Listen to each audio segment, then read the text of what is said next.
Gracias, Señor. Abran sus Biblias en el libro de Romanos. Puedo tomarme mucho en la introducción a la carta de Romanos porque es muy especial esta carta. Pero hay un versículo bíblico en el capítulo 5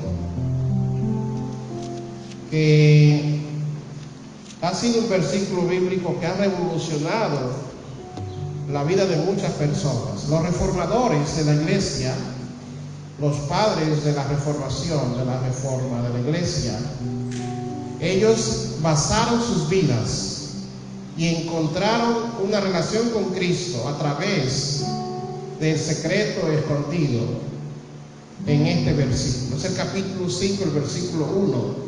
Les invito para que no solamente lo leamos, sino que lo memoricemos y lo atesoremos en nuestros corazones.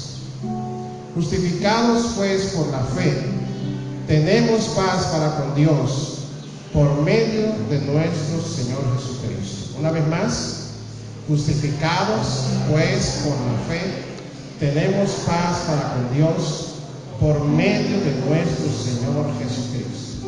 Díganlo una vez más sin mirar la Biblia. Justificados pues por la fe, tenemos paz para con Dios por medio de nuestro Señor Jesucristo. Amén. La mayor amenaza del Evangelio, mis hermanos, no han sido las cosas que le han atacado desde fuera. La mayor amenaza que ha tenido la iglesia en toda la historia son ataques internos, son creencias internas que se han desarrollado dentro de la iglesia. Algunas personas piensan que es la agenda LGTBI la mayor amenaza a la iglesia. Otros piensan que es el crecimiento del Islam. Hace poquito nos enteramos de que aquí hay una mezquita. Estoy preguntando a los muchachos de misiones cuando tenemos que ir a rezar un poco. Algunas personas están asombradas con el crecimiento del Islam en el mundo. Pero cuando vamos al ministerio de Cristo, en el tiempo de Cristo había muchas religiones y muchas corrientes filosóficas. Los griegos habían traído al mundo la interpretación de la vida. Ellos buscaban el saber. Los romanos habían traído la fuerza. Ellos se habían convertido en el imperio más poderoso de todo el mundo. Y en medio de ese contexto, con todas las amenazas existentes, Jesucristo no se dedicó a atacar ni a los griegos ni a los romanos. ¿Sabe a quién fue que Jesucristo atacó más? A los religiosos. Los religiosos habían hecho de la gracia, del perdón de Dios, habían hecho un legalismo. Legalismo es el hombre haciendo su esfuerzo por acercarse a Dios. Legalismo es una serie de reglas que no buscan cambiar el corazón, sino que nos mostremos como buenas personas. Por decir, si usted viene a la iglesia, si usted levanta las manos, si usted viene al matutino, si usted ora, si usted lee la Biblia, y si eso se ve, a eso le llamamos un buen cristiano. Si la persona muestra una cara de humildad, hagan una cara de humildad. Usted no tiene cara humilde, son orgullosos, se le ve en la cara. Si la persona presenta una apariencia, nosotros nos dejamos llevar por eso que vemos. Pero Dios está mirando más que las acciones externas. Dios está mirando ¿qué? El corazón. Así que Jesucristo dedicó gran parte de su ministerio a confrontar a los religiosos, aquellos que habían hecho su propia interpretación y que se sentían en una posición más espiritual que los demás, de juzgar, de comentar y de etiquetar a los demás. ¿Se acuerdan de aquella historia que Jesús dijo que subieron 2 personas al templo, verdad? ¿Se acuerdan de esa historia? Que había un hombre que decía: Señor, yo ni siquiera soy como Anthony. Y lo decía así. Él estaba orando para sí mismo. Al final, quien salió justificado no fue el que pensaba que estaba haciendo. Era cierto que era haciendo esas cosas. Ayunaba 2 veces a la semana, diezmaba de todo lo que recibía. Eso no es malo. El problema es que él exhibía esa espiritualidad por medio de acciones, y Dios anda buscando algo más que eso. A través del tiempo del Nuevo Testamento, la iglesia comenzó a enfrentar muchos desafíos, y siempre fueron desafíos que salieron desde dentro. Corrientes, interpretaciones, gente que se consideraba que tenía mayor revelación y escuchaban la predicación, pero no escuchaban la predicación para escuchar a Dios. Escuchaban la predicación para ver en qué se había equivocado el predicador, y de sus propias interpretaciones y de su espíritu superior, ellos entonces comenzaron a crear corrientes, y de ahí salen las herejías. Pero la más grande herejía de toda la historia es el legalismo, porque el legalismo lo que hace es motivarnos a nosotros a lucir bien, aunque no estemos bien, a vivir de las apariencias. La iglesia cayó en eso de las apariencias por muchos años, y fue en el año 1500, en los años 1500, consumándose la reforma protestante, en el año 1517. Hubo otros reformadores importantes, pero el que más sobresalió fue Martín Lutero. Ahora, todos los reformadores se fajaron a estudiar el libro de Romanos, y de la lectura del libro de Romanos, ellos comenzaron a darse cuenta que estaban viviendo un cristianismo que no era real. Se habían inventado una religión, una cosa que no era lo que Dios había enviado. Así que cuando nos acercamos a esta carta, nos acercamos al libro que no podría faltar en las Escrituras. Este libro explica en qué consiste la gracia de nuestro Señor Jesucristo. Empecemos con saltar un poco de versículos bíblicos y vayamos al capítulo número 1. Lo primero que Pablo hace es explicar el Evangelio. Vamos a ver, si yo le pregunto a usted, ¿qué es el Evangelio? Buena noticia. No se vaya tan rápido. Vamos a ver, primero, ¿qué es el Evangelio? Ahora, Pablo lo primero que va a hacer es que nos va a explicar el Evangelio. Número 2, nos va a explicar por qué necesitamos el Evangelio. Y número 3, nos va a decir qué es lo que hace el Evangelio en nosotros. Esos 3 puntos. Entonces, primero que todo, miremos a ver qué es el Evangelio. Leamos juntos el capítulo 1, el verso 16 y el verso 17. ¿Qué le parece si lo leemos juntos? 1, 2, 3. Porque no me avergüenzo del Evangelio, porque es poder de Dios para salvación a todo aquel que cree, al judío primeramente y también al griego. 17. Porque en el Evangelio la justicia de Dios se revela por fe y para fe, como está escrito: mas el justo por la fe vivirá. Y está el apóstol citando un verso del Antiguo Testamento que se encuentra en el libro de Habacuc, capítulo 2, el verso 4. A ver, más que un libro de doctrinas, Este libro es un asunto que edifica la fe, porque todo el libro es sacado de un pasaje del Antiguo Testamento. Es decir, lo que hizo Pablo fue tomar ese verso de Habacuc 2:4 y explicar sobre ese verso.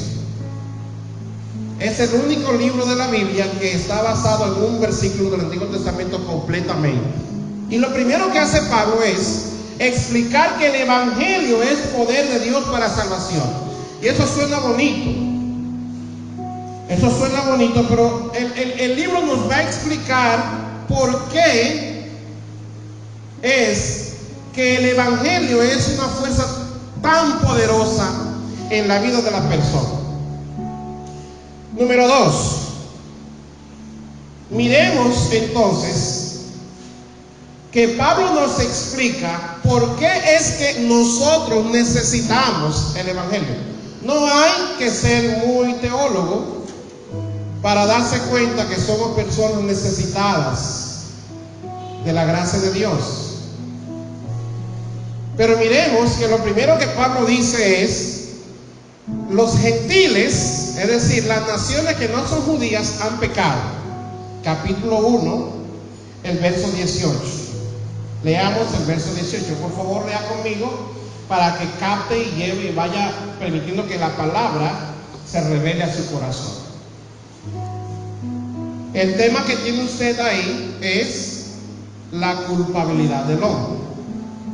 Dice, conmigo por favor: porque la ira de Dios se revela desde el cielo. Vamos primero no puedo profundizar en cada expresión, pero cuando alguien lee la ira de Dios, dice: ve, Dios, que es un Dios santo, ¿cómo es así que Dios es un Dios de ira? ¿Cómo que Dios tiene ira si es un Dios santo?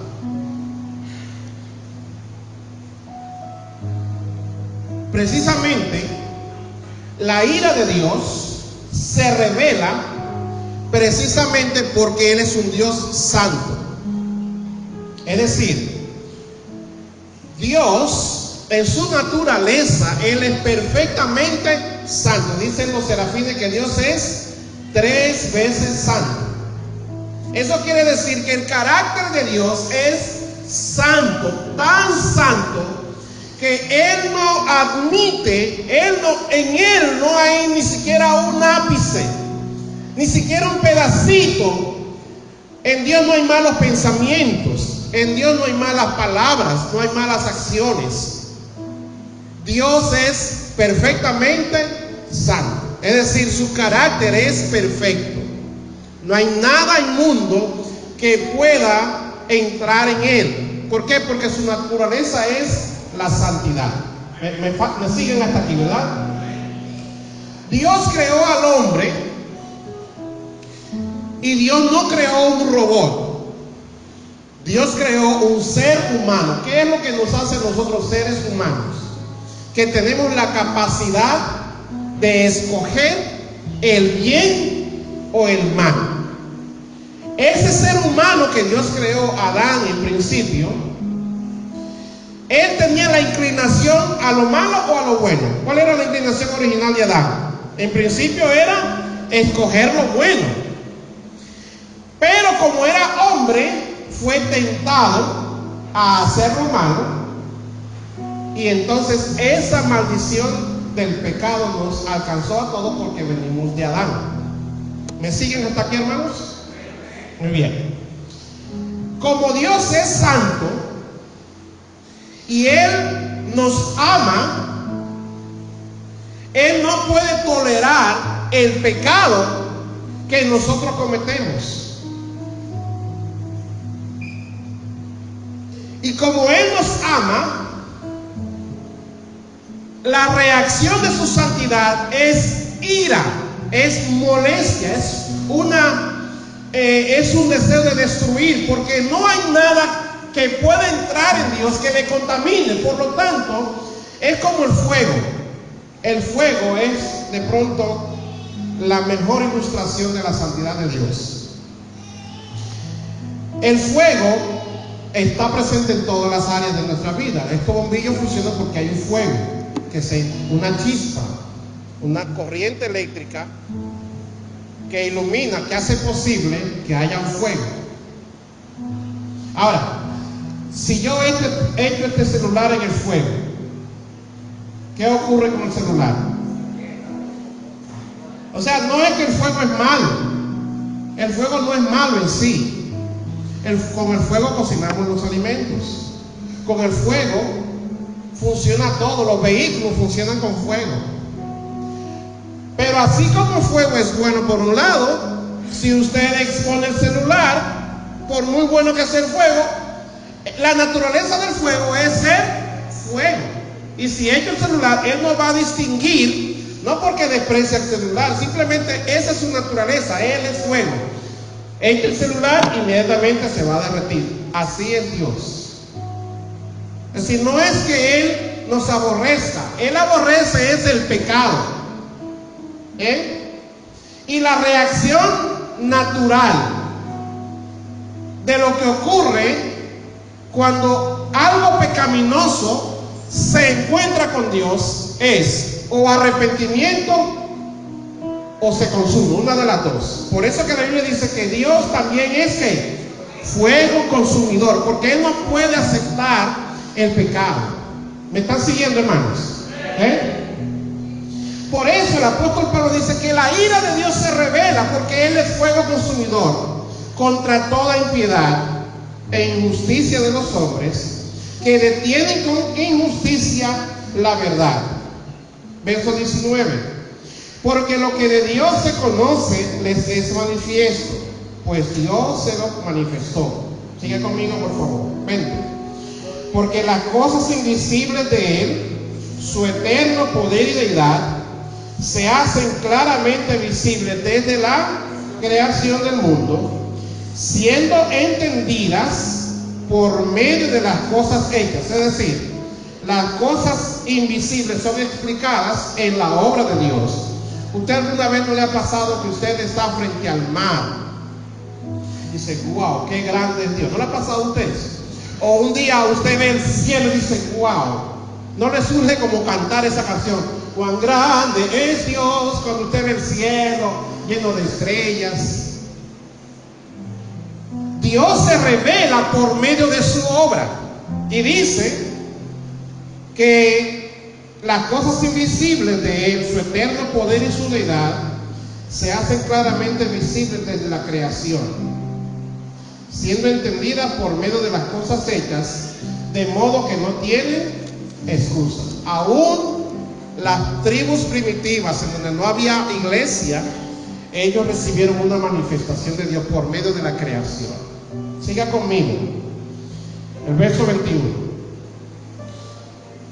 ¿Está conmigo?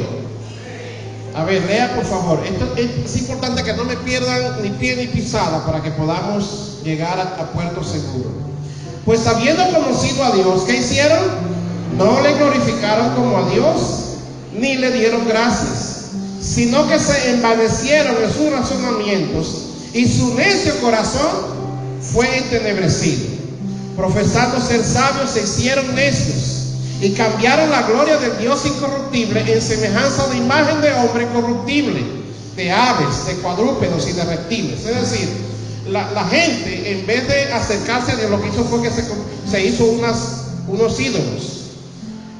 Verso 24. Por lo cual también Dios los entregó a la inmundicia en la concupiscencia de sus corazones, de modo que deshonraron entre sí sus propios cuerpos, ya que cambiaron la verdad de Dios por la mentira, honrando y dando culto a las criaturas antes que al Creador, el cual es bendito por los siglos. Amén. Siga. Por eso Dios los entregó a pasiones vergonzosas, pues aún sus mujeres cambiaron el uso natural por el que es contra la naturaleza. Todos creo que sabemos de qué está hablando. Y de igual modo también los hombres, dejando el uso natural de la mujer, se encendieron en su lascivia unos con otros, cometiendo hechos vergonzosos hombres con hombres, y recibiendo en sí mismos la retribución debida a su extravío. Oiga eso. Y como ellos no aprobaron tener en cuenta a Dios, Dios los entregó a una mente reprobada. Y a veces dice, ¿cómo que esa gente, sabiendo que eso está mal, lo sigue haciendo? Bueno, porque dice que ellos ahora tienen una mente reprobada para hacer cosas que no convienen. Siga. Estando atestados de toda injusticia, fornicación, perversidad, avaricia, maldad, llenos de envidia, homicidios, contiendas, engaños y malignidades, murmuradores, detractores, aborrecedores de Dios, injuriosos, soberbios, altivos, inventores de males, desobedientes a los padres, necios, desleales, sin afecto natural, implacables, sin misericordia. Siga. Quienes, habiendo entendido el juicio de Dios, que los que practican tales cosas son dignos de muerte, no solo las hacen, sino que también se complacen con los que las practican. Tremendo, ¿eh? ¿Qué es lo que Pablo está diciendo? Que los gentiles, a pesar de que Dios se nos había revelado, rechazamos a Dios. Los pueblos gentiles rechazamos a Dios. Entonces, del otro lado están los judíos, que consideraban a los gentiles como algo menos que un perro, y están aplaudiendo. ¡Ah, qué bueno! Por fin alguien le está dando la razón al pueblo gentil, al pueblo judío. Entonces Pablo lo primero que le dice, ok, los gentiles han pecado, pero vamos al capítulo 2. Del verso 1, no puedo leer el capítulo completo, pero esto es rico. Por eso es que yo animo a los hermanos a leer el plan de lectura. Yo sé que usted puede tener su propio plan, pero no se pierda, porque caminamos juntos, aprendiendo, creciendo juntos en la palabra. Si usted se dedica cada día un capítulo, le dedica un momento a leer un solo capítulo y dedica a estudiar eso, no es más lo que le estoy pidiendo, es que deje que la palabra de Dios transforme su corazón. Número 2, el versículo 1 dice, por lo cual eres inexcusable, oh hombre, quien quiera que seas tú que juzgas, pues en lo que juzgas a otro te condenas a ti mismo, porque tú que juzgas haces lo mismo. Mas sabemos que el juicio de Dios contra los que practican tales cosas es según verdad. Y piensas esto, oh hombre, tú que juzgas a los que tal hacen y hacen lo mismo, que tú escaparás del juicio de Dios, o menospreciarás las riquezas de su benignidad, paciencia y longanimidad, ignorando que su benignidad te guía al arrepentimiento. Verso 5. Mire, aquí ahora Pablo está confrontando a los judíos. Primero confrontó a los gentiles, ahora le dice a los judíos, pero tú, por tu dureza de tu corazón no arrepentido. Oiga bien, esta era la gente que tenía la palabra, la gente que iba a la iglesia. Los otros no conocieron lo que era la predicación, trayéndolo en nuestros días. La gente que está afuera, la gente que no viene a la iglesia, la gente que no se congrega el domingo, ellos lo que han hecho es desviarse y descarriarse cada vez más de Dios. Y como ellos se complacen en esas cosas, el Señor les ha ido entregando cada vez más a una mente reprobada. Ahora, nosotros los que estamos aquí, decimos, esos impíos que no buscan a Dios. Entonces Pablo le dice, un momentito, tú que estás aquí mismo, pero tienes un corazón duro, estás tan mal como uno de ellos que está allá afuera. Dice, por tu dureza de tu corazón no arrepentido, atesoras para ti mismo ira, para el día de la ira y de la revelación del justo juicio de Dios, el cual pagará a cada uno. ¿Cómo pagará Dios? Conforme a sus obras. Verso 7. Vida eterna a los que perseverando en hacer bien buscan gloria y honra e inmortalidad, pero ira y enojo a los que son contenciosos y no obedecen a la verdad, sino que obedecen a la injusticia. O sea, aquí Pablo le está hablando a la iglesia, a los que son hijos de Dios. Tú puedes estar dentro, pero también condenarte como uno de los que están fuera por no obedecer al mensaje que escuchas. Un profesor en la universidad le dijo a uno de nuestros muchachos, le dijo, por eso yo no me meto al evangelio, porque si me meto al evangelio, de todo lo que yo escuche, tendré que dar cuenta a Dios. Oiga, de que mejor no escuchar los mensajes cada domingo, porque entonces cada vez que escucho el mensaje me voy a sentir culpable. Pero eso no es lo que Dios busca.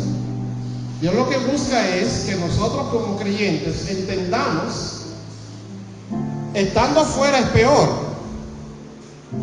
porque estar afuera lo que hace es que nos hace escapar de la gracia del Señor, no nos permite crecer. Ahora, si estamos dentro y no obedecemos, estamos tan mal como los que están afuera. ¿Me doy a entender, mis hermanos? Le estoy predicando a alguien, vaya de fuera. Es decir, hay que estar aquí, pero hay que poner atención y buscar obedecer la palabra que Dios nos está dando. Entonces Pablo sigue explicando que él espera a cada persona según sus obras. Verso 17. He aquí, tú tienes el sobrenombre de cristiano, el hermano fulano, y te apoyas en la ley y te glorías en Dios y conoces su voluntad, e instruido por la ley apruebas lo mejor, y confías en que eres guía de los ciegos, luz de los que están en tinieblas, instructor de los indoctos, maestro de niños, que tienes en la ley la forma de la ciencia y de la verdad. Tú pues, que enseñas a otro, ¿no te enseñas a ti mismo? Es decir, tú que predicas, es que más claro no puede ser. Tú que predicas, ¿dónde estoy? Tú que predicas que no se ha de hurtar, ¿hurtas? ¿Qué es lo que está diciendo Pablo? Entonces tú criticas al que no viene a la iglesia porque no viene a la iglesia, pero tú tienes los 10 mandamientos, pero los estás violando. Le voy a dar un solo ejemplo de cómo nosotros con frecuencia violamos el primer mandamiento. Porque la ley fue dada precisamente para que nosotros nos miremos en el espejo. ¿Qué dice el primer mandamiento? ¿Qué dice sobre usar el nombre de Dios el primer mandamiento? No usarás el nombre de Jehová tu Dios en vano. Y cada rato nosotros, a veces inconscientemente, hasta de chiste, hacemos chistes sobre Dios. O ante cualquier cosa decimos, ay Espíritu Santo. Mire, yo acabo de hacer, obviamente estoy usando la ilustración, pero a cada tanto nosotros decimos, ay Cristo. Pero ¿qué es eso? Usar el nombre de Dios debe ser para nosotros una razón de llevarle adoración y alabanza. Cuando yo uso el nombre de Dios para otra cosa que no es para llevarle adoración y alabanza, lo estoy usando en vano. ¿Me doy a entender, hermanos? Deje de hacer chistes con el nombre de Dios. Oh my God, dicen los que hablan inglés. Eso es usar el nombre de Dios. Claro, si usted está clamando de su corazón, oh de mi Dios, eso es otra cosa. Eso es lo que la ley hace, que nos confronta y nos dice. Entonces tú criticas al que está allá afuera, pero tú que estás aquí adentro dices que no se puede robar porque eso es pecado. Pero cuando te toca pagar diezmo,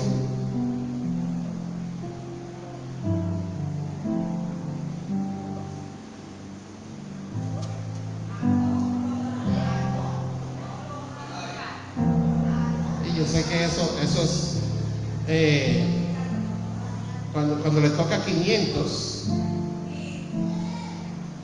paga 200. Eso no es diezmo, eso es una ofrenda. Porque usted está tomando una cosa que no es suya. Y usted va y dice, eso es como que yo tengo que diezmar a la Oficina Nacional y diezmo también aquí en la iglesia, de todos mis ingresos. Imagínense que yo aquí le diga, hermanos, hay que ser fieles a Dios con nuestros diezmos. Y yo nunca diezmo. Eso hace mí. Eso es como que yo le digo a ustedes, hermanos, miren, hay que venir a orar al matutino y yo no aparezca. Eso es como que yo diga, hermanos, hay que ser puntuales el martes, el domingo. En la cosa de Dios hay que ser tan puntuales como lo somos en las cosas seculares. Quiero ser tan puntual en las cosas de Dios como cuando voy a tomar un vuelo. Yo quiero llegar antes. Ser cristiano no es solamente venir a la iglesia. Ser cristiano es someterse a los mandamientos divinos y obedecerlos. Hay pastores que son muchos. Bueno, por lo menos obedezcan. Empiece obedeciendo por 2 o 3. Cuando usted lo llaman, usted sabe que es ese cobrador. Usted le pasa el teléfono al hijo y le dice: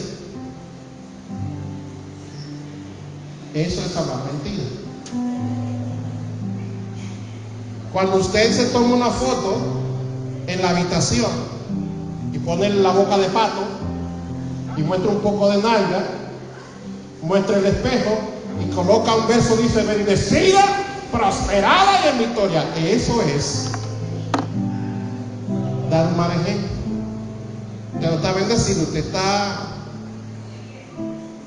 vendiendo otra cosa. Amados, la vida cristiana no es una vida de apariencias. La vida cristiana es una vida en donde yo me propongo, con la ayuda del Espíritu Santo, obedecer los mandamientos de Jesús. Y eso es lo que Pablo dice. Los gentiles, los que están afuera han desobedecido, los que están dentro también han pecado. Verso 3, capítulo 3, verso 9.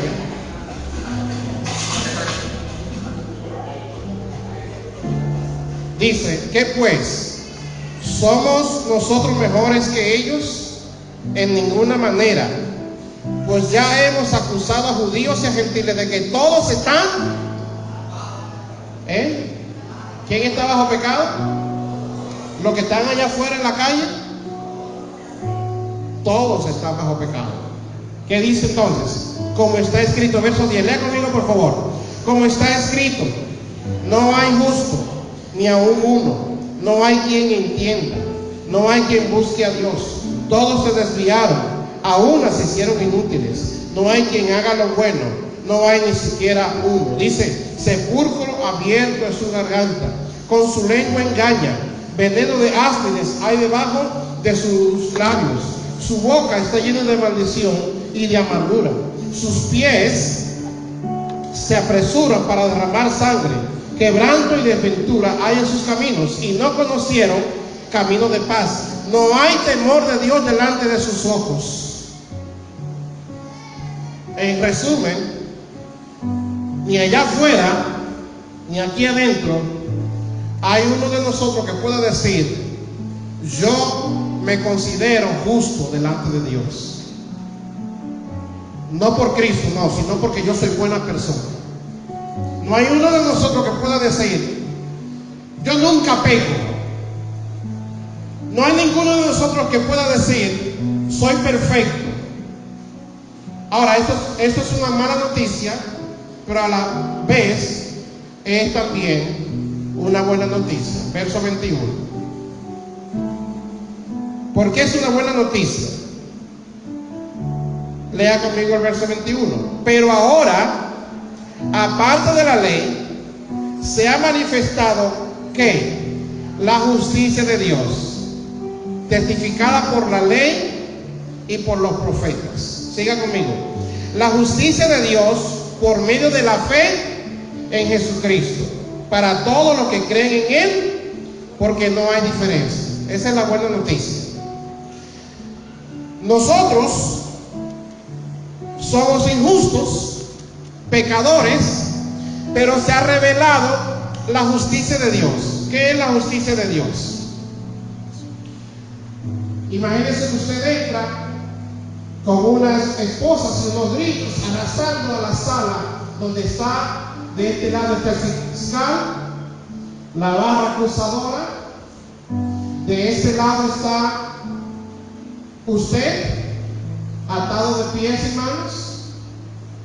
Se han expuesto en estas pantallas todas las películas, todas las canciones, todos los malos pensamientos suyos, todas las acciones que usted ha hecho en esta vida. Ahí está, un video. Y le pusieron como título, La vida de Elvis. Y todos estamos mirando todas las fechorías que ha hecho Elvis. Luego del turno de Elvis viene el turno de Doña Daisy. La vida de Doña Daisy. Y ahí expone todas las cosas que usted y yo hemos hecho.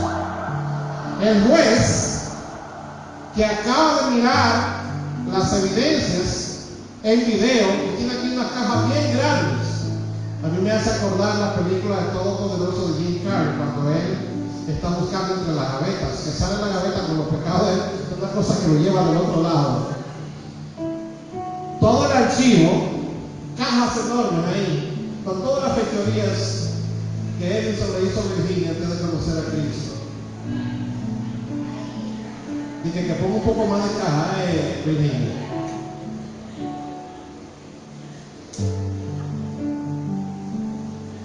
Hay algunos que hay para algunos de ustedes que tuvieron que buscar cajas y sacos. Y hay para algunos, como yo, que no tuvieron que buscar cajas, sino contenedores. El juez acaba de examinar las pruebas y se ha ido al jurado de deliberar. Y cuando viene, lee la sentencia. Luego de haber deliberado, oiga, esto aplica aún a los que han nacido en el Evangelio. Esto no es deliberativo, nada. No te escapas de eso.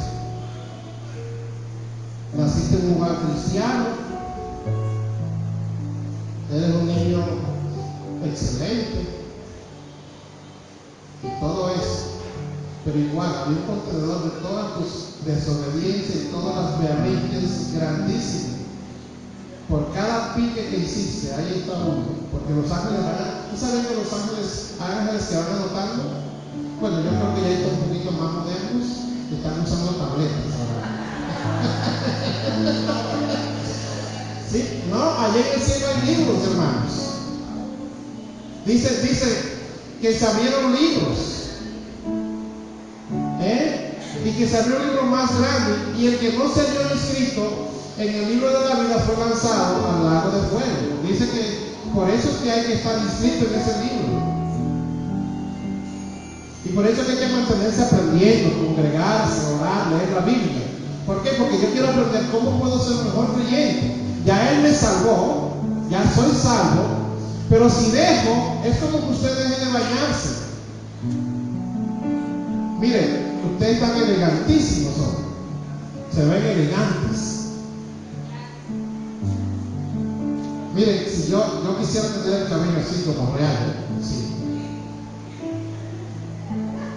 Y que me permitan aquí en la iglesia. Este pastor está como raro, pero yo quisiera así y pintarme el cabello así como de rojo, como no sé.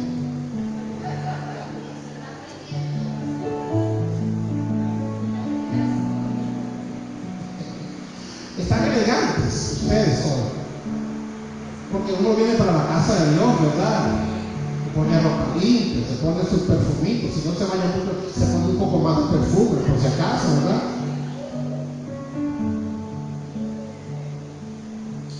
Sin embargo,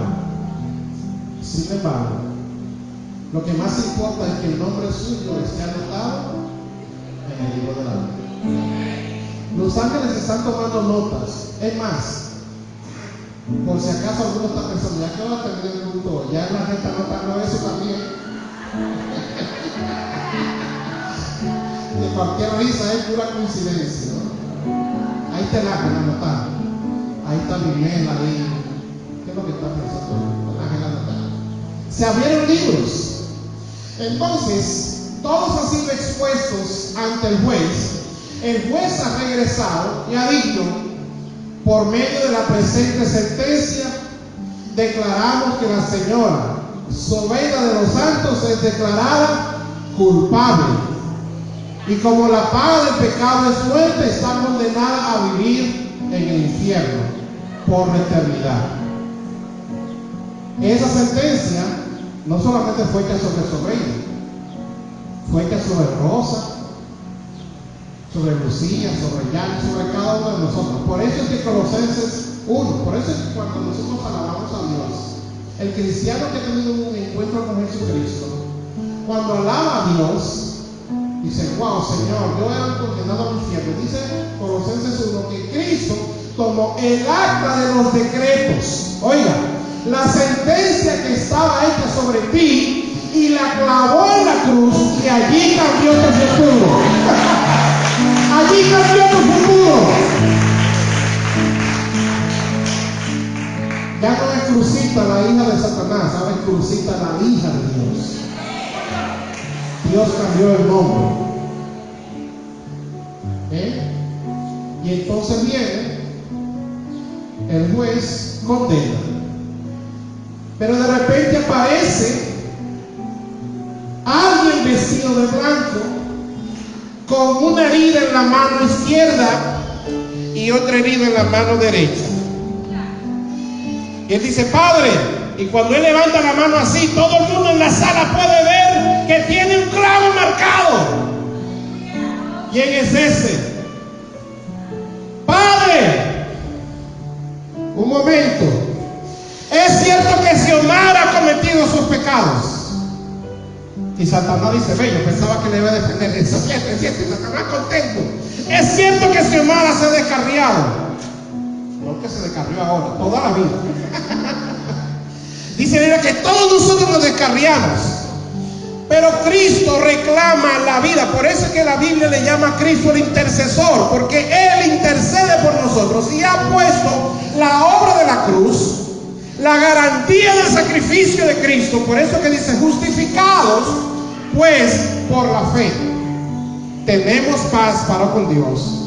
¿Por medio de quién? De nuestro Señor. Denle un aplauso al Señor en este día. Aleluya. Ahora, ¿cuál es la parte difícil de nosotros? Que a veces decimos: wow, yo he pecado tanto que tengo que hacer alguna cosa. Pero lo único que Dios espera es que pongamos nuestra fe en Jesucristo en todo momento. En todo momento. En todo momento. Que usted se mantenga en todo momento sabiendo que Cristo es nuestro Salvador. Mis amados hermanos, yo pudiera describirle con mucho más palabras y ejemplos lo que Dios ha hecho por nosotros. Pero lo que Él ha hecho es precisamente ganar el derecho de declararnos justos. La palabra justificado significa una persona que es declarada justa.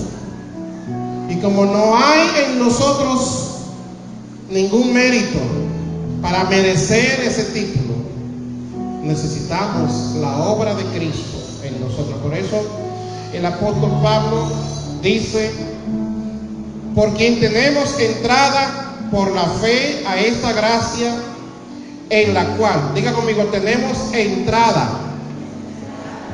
a esta gracia, en la cual estamos firmes y nos gloriamos en la esperanza de la gloria de Dios. Miren, no puedo describir, pero el capítulo 5 de Romanos describe todo lo que tenemos. Miren, lo voy a decir rápidamente. Tenemos entrada a la gracia, tenemos esperanza. Digan, bueno, tenemos esperanza, díganlo. Tengo esperanza. Nos gloriamos en la tribulación.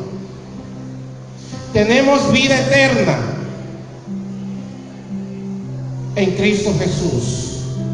Dice el verso 10: porque si siendo enemigos fuimos reconciliados con Dios por la muerte de su Hijo, mucho más, estando reconciliados, seremos salvos. Y no solo esto, sino que también nos gloriamos en Dios por el Señor nuestro Jesucristo, en quien hemos recibido ahora la reconciliación. Hemos recibido la reconciliación.